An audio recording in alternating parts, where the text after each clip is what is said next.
I teach because I want the students to have a better opportunity at education than I had, and I want them to walk away with something that they can remember and pass on to other people. Hi, I'm Rachel Brewster, and I teach chemistry at Lakeview High School.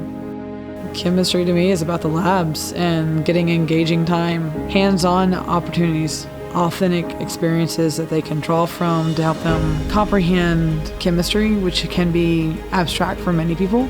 By doing a lab, they can see that, they have to interpret it, they have to reason through it, and sometimes it doesn't go the way they expected, and we have to figure out, well, what happened? Why did that not work for us? A lot of higher level thinking skills trains them for when they leave these doors.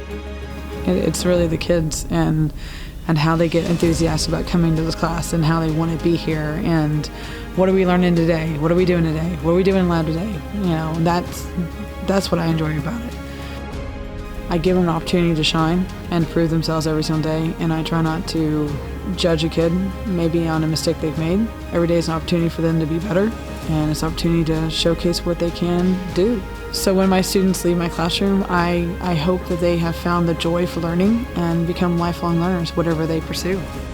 When I hear students who felt like they were just average discover that they have far more capability than they thought, and they decide to chase that dream. Those are my moments where I realize I'm at the right spot. At San Angelo ISD, our people make the difference. Visit saisd.org to see how.